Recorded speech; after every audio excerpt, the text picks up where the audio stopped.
Hello student, welcome to pure mathematics solution. आज जो हम टॉपिक डिस्कस कर रहे हैं वो हमारा 12th का जो चल रहा था मैट्रिक्स, उसी का आगे का करते हैं। ठीक है, हमने मैट्रिक्स का इंट्रोडक्शन पढ़ा था लास्ट वीडियो में, आप देख सकते हो पुराने वाला वीडियो। अब जो हम स्टार्ट कर रहे हैं वो कर रहे हैं multiplication of two matrices. Okay,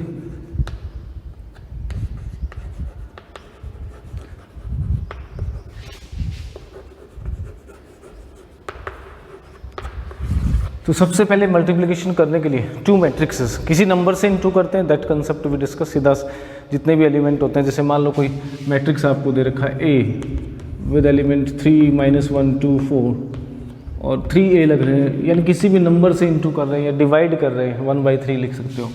तो उसमें क्या करेंगे, जितने भी एलिमेंट है सबको 3 से इनटू कर देंगे, देन इट विल बी 9 - 3, इसको 3 से किया, इसको 6 हो जाएगा और इसको से करेंगे 12। ये तो सिंपल सा कंसेप्ट था, each number can be multiply. अब जो हम डिस्कस कर रहे हैं कि मल्टीप्लिकेशन ऑफ टू मैट्रिक्सेस, दो मैट्रिक्स या तीन मैट्रिक्स का इनटू प्रोडक्ट कैसे करते हैं, तो उसको डिफाइन करने के लिए सबसे पहले हमें क्या चाहिए, कंडीशन होती है। मान लो दो मैट्रिक्स दे रखी है ए एंड दूसरी मैट्रिक्स है बी।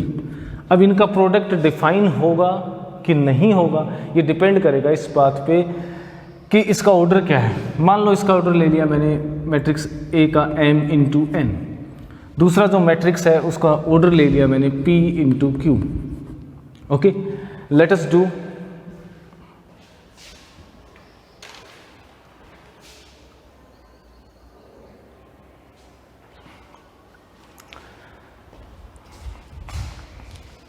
तो इन दोनों का प्रोडक्ट कब डिफाइन होगा, सबसे पहली कंडीशन ये है। मान लो दोनों मैट्रिक्स का प्रोडक्ट एक नया मैट्रिक्स आता है C, तो सबसे पहले जो कंडीशन है, जो जिस पे से क्वेश्चन पूछ लेते हैं कई बार, कि ये जो कंडीशन होगी, ये दो वैल्यूज़ हैं, यानी इसमें क्या है, ये रो है, ये कॉलम है, ये number of row, number of column, ये दोनों इक्वल होनी चाहिए। यानी फर्स्ट मैट्रिक्स जो ऑर्डर है वो इंपॉर्टेंट होगा, ऑर्डर डिटरमाइन करेगा। यानी ए में कितने कॉलम हैं और बी में कितनी रो है, अगर वो दोनों इक्वल हैं, राइट, मीन्स अगर n = p है यहाँ पे, then this product will be define, otherwise define नहीं होगा। यानी इसमें कॉलम फर्स्ट मैट्रिक्स में और इसकी रो अगर इक्वल है तो प्रोडक्ट डिफाइन होगा। जो डिफाइन होगा उसके बाद जो प्रोडक्ट आएगा, एक नई मैट्रिक्स आएगी, उसका ऑर्डर क्या होगा, that will be determined by this one m and q। यानी कितनी रो होंगी, जितने फर्स्ट में रो हैं, और कितने कॉलम होंगे, जितने सेकंड में कॉलम है, इस फॉर्म का मैट्रिक्स आएगा।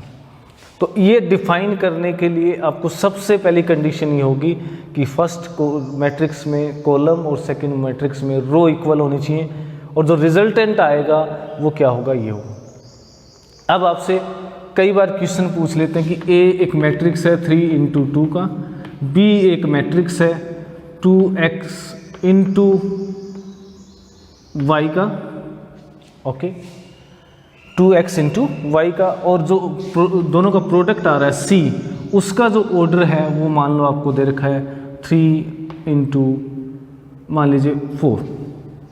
तो अब x y डिटरमाइन करो। देखिए x y कब डिटरमाइन होगा, सिंपल सी केस है, अगर प्रोडक्ट डिफाइन है तो ये दोनों वैल्यू क्या होंगी, इसमें कॉलम इसमें रो इक्वल होंगी, यानी 2x = 2 होना चाहिए, x की वैल्यू 1 चाहिए हमें। अगर अब देखिए y कैसे आएगा, जो रिजल्ट आएगा दोनों का प्रोडक्ट की जो मैट्रिक्स बनेगी वो ये तो यहाँ से होगा, राइट, यानी इसके जो कॉलम्स हैं, सॉरी रो हैं, वो इसकी रो होंगी रिजल्टेंट की, और इसमें जो कॉलम है वो इसके कॉलम होंगे। तो यानी y कितना हो गया, y अगर कंपेयर करें तो 4 हो गया। तो बड़ा सिंपल सा केस है, कई बार इससे क्वेश्चन पूछ लेते हैं। कई बार हमें 3 मैट्रिक्सेस दे रहे हैं, मान लो मैट्रिक्स दे रखा हो आपको, ए का ऑर्डर 2 × 3 है, बी का ऑर्डर 3 × x है, और सी का ऑर्डर x × y है, और फिर जो रिजल्ट आ रहा है वो रिजल्ट मान लो d दे रखा है आपको, राइट। तो इसका d का डिटरमाइन करना हो तो पहले देखिए क्या होगा, इसको समझते हैं, इसको एक बार नंबर ले लेते हैं 2, okay, then it will be 2 × 4 suppose, ये इनके ऑर्डर्स हैं। इससे क्या हुआ, ये दोनों डिफाइन किए तो इसका मतलब ये दोनों इक्वल होनी चाहिए, राइट। 3 3, तो ये जो आएगा ए और बी का प्रोडक्ट आएगा, जिसको मैं मान लेता हूँ एक साइड बार के लिए एक्स प्रोडक्ट मान लेता हूँ, तो एक्स आ जाएगा। एक्स का ऑर्डर क्या होगा 2 × 2 स्क्वायर मैट्रिक्स होगा ऑर्डर 2 का। और सी हमें दे रखा है 2 × 4, तो इसका रिजल्टेंट क्या आएगा, फिर से देखिए 2 × 4, राइट, ये इक्वल हो गया। जो रिजल्ट आएगा वो मैट्रिक्स डी जो आएगी वो क्या होगी 2 × 4 की होगी। Okay, 2 × 4 row and column. तो यहाँ से देखिए हमें क्या पता चला, ये वाला और ये वाला, बाकी सब इक्वल होते जाएंगे इंटरमीडिएट टर्म।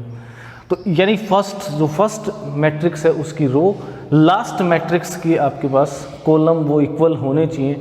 अगर आपको ये दे रखा हो कि ये प्रोडक्ट डिफाइन है, A B C D E F बहुत से मैट्रिक्स हैं, इनका प्रोडक्ट डिफाइन है, और ए का ऑर्डर मान लो 2 × 4 और बी का जो भी दे रखा होगा वो 4 × समथिंग समथिंग तब आएगा, और एफ का जो ऑर्डर है वो 3 × 3 है। तो इनका रिजल्ट जो आया उसका ऑर्डर क्या होगा, तो देखिए कॉलम रो कितनी होंगी जो फर्स्ट में है, और कॉलम कितने होंगे जो लास्ट में है। बाकी ये जो टर्म है वो इंटरमीडिएट टर्म, इसमें 4 है तो इसकी रो 4 होंगी, फिर इसमें जो रो होंगी कॉलम होंगे वो इसमें रो होंगी, and so on so for.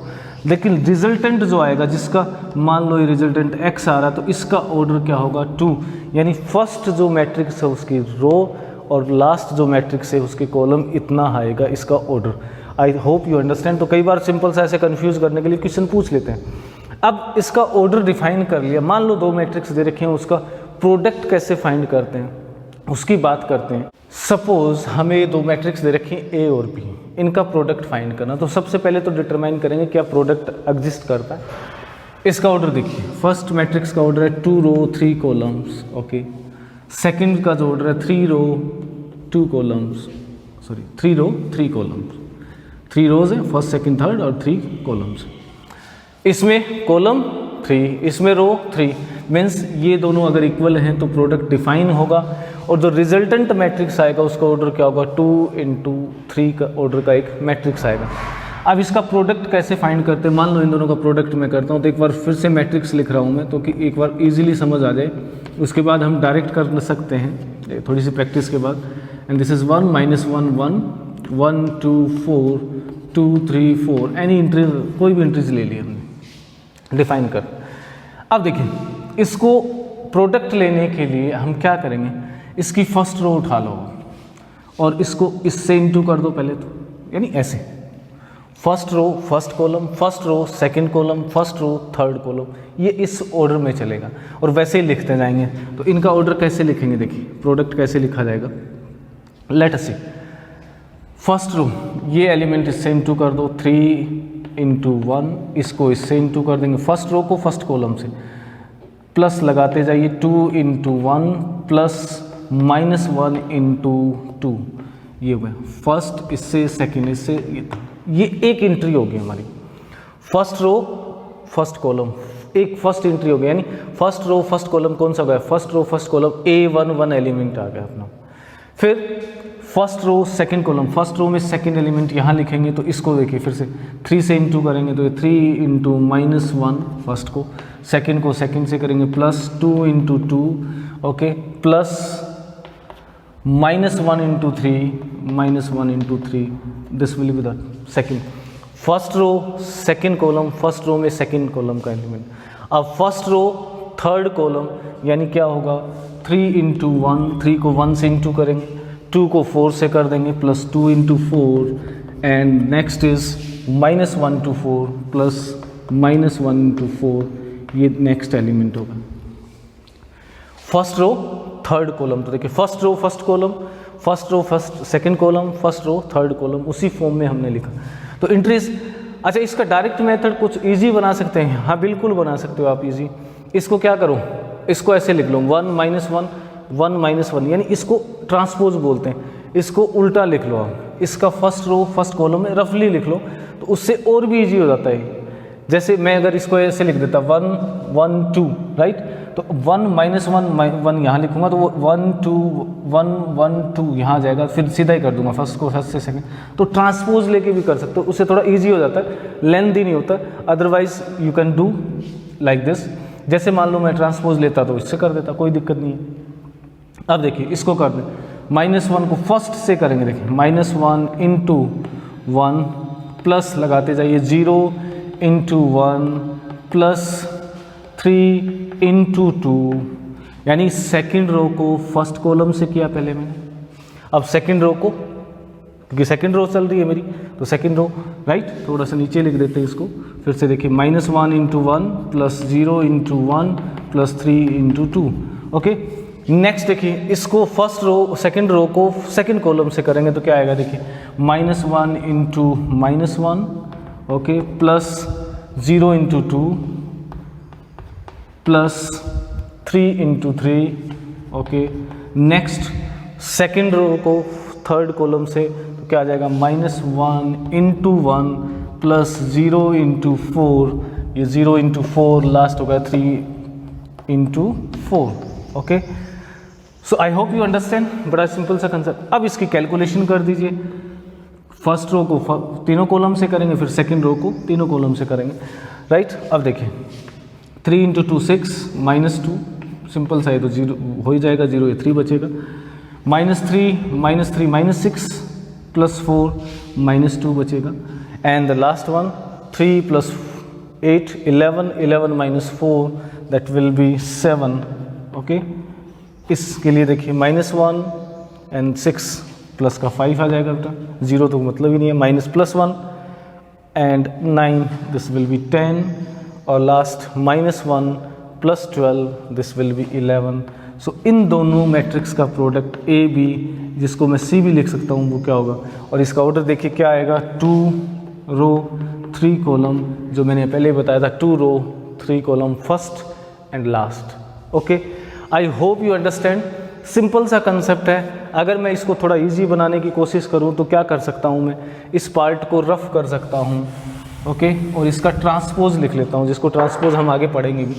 इसको ऐसे लिख दो 1 -1 1, फर्स्ट रो को फर्स्ट कॉलम बना दिया, सेकंड रो को सेकंड कॉलम, लेकिन ये रफ में करना है, थर्ड रो को थर्ड कॉलम बना दिया हमने।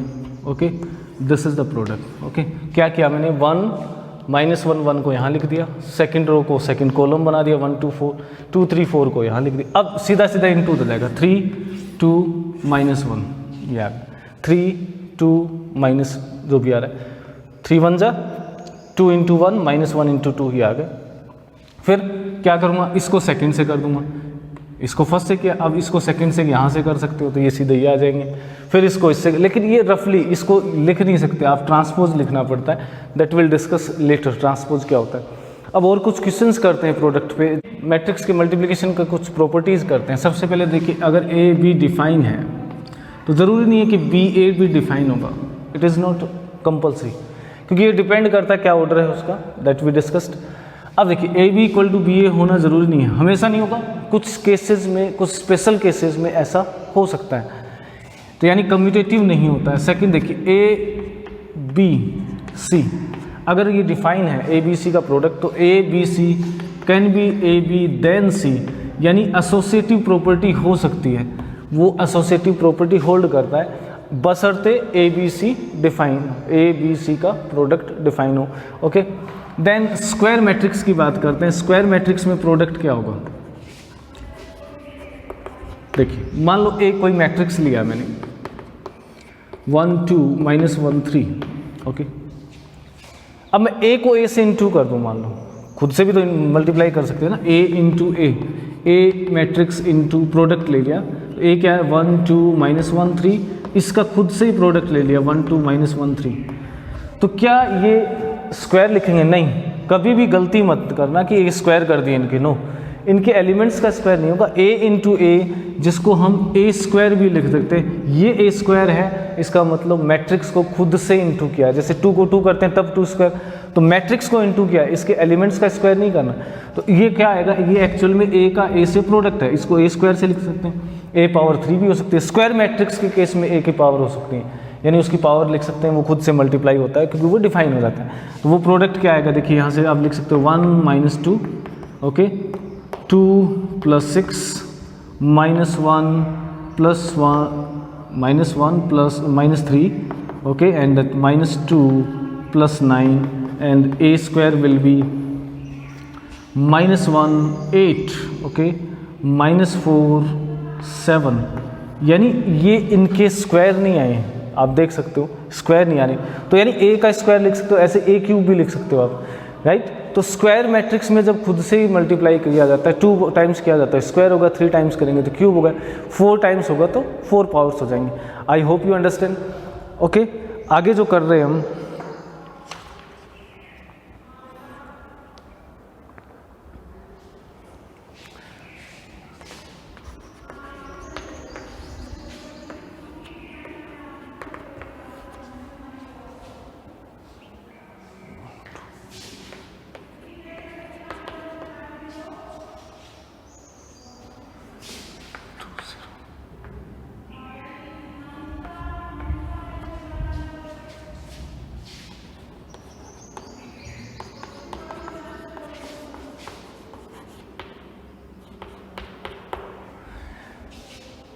मान लीजिए क्वेश्चन आपको दे रखा कि if A equal to this matrix and B X equal to A find the matrix A, यानी इन दोनों मैट्रिक्स का प्रोडक्ट ए आ रहा है, तो हमें क्या करना है, हमें एक्स एक नया मैट्रिक्स है जो फाइंड करना है, जबकि ये डिफाइन है क्योंकि स्क्वायर मैट्रिक्स है, स्क्वायर मैट्रिक्सेज हैं दोनों, तो इसका प्रोडक्ट तो डिफाइन हो ही जाता है, दोनों स्क्वायर एक ही ऑर्डर की हैं। तो अब देखिए बी एक्स इक्वल टू क्या दे रखा है ए, तो मैं लिख लेता हूँ बी एक्स क्या होगा 2 0 0 1, एक्स क्या होगा एक्स का ऑर्डर, अगर इसका ऑर्डर बेटा 2 × 2 आ रहा है, जो कि रिजल्ट है वो ए है, जो जिसको मैं 1 2 3 -5 लिख रहा हूँ। अब अगर इन दोनों का प्रोडक्ट 2 × 2 आ रहा है, तो देखिए इसका प्रोडक्ट क्या है 2 × 2 है, ये रिजल्ट भी 2 × 2 आ रहा है, तो ये इसमें कॉलम और इसमें रो सेम होती है, तो ये भी 2 होगा। इसका रिजल्ट क्या आ रहा है 2 और लास्ट में 2, तो यानी इसमें यह, क्योंकि प्रोडक्ट में क्या आ रहा है, जो रिजल्ट आ रहा है वो 2 × 2 आ रहा है, इसका मतलब 2 रोज होंगी, रो यहाँ से आती हैं, कॉलम लास्ट वाले उससे आती हैं मैट्रिक्स से, ये हमने डिस्कस किया अभी। तो इसको लिख देते हैं। अब देखिए मान लो ये मैट्रिक्स क्या है एक्स है, तो इसके एलिमेंट मैं मान लेता हूँ ए बी सी डी, तो इससे मेरे पास क्या रिजल्ट आएगा, देखिए 2a plus 0, 2b plus 0, okay 0 plus C, second row first column, 0 plus D. अब ये मैट्रिक्स किसके इक्वल है, दिस इज इक्वल टू 1 2 3 -5, इसके इक्वल है। तो इसको कंपेयर कर देते हैं, तो करस्पॉन्डिंग एलिमेंट क्या होंगे, इक्वल होंगे। इसका मतलब मैं लिख सकता हूँ 2a = 1 है, 2b = 2 है, यानी a की वैल्यू हाफ हो गई, b की वैल्यू 1 होगी। ओके, c को देखिए, c कितना होगा, c = 3 क्योंकि 0 + c 3, d क्या हो गया -5, यानी मेरा जो x मैट्रिक्स है वो क्या होगा, a b c d means half 1 3 and 5। This is the matrix जिसकी हमें वैल्यू फाइंड करनी थी। तो I hope you understand the multiplication of 2 matrix. बड़ा इजी सा कंसेप्ट है, 1-2 क्वेश्चन भी हमने किए, आगे इसी को कंटिन्यू करेंगे। Okay, thank you for watching.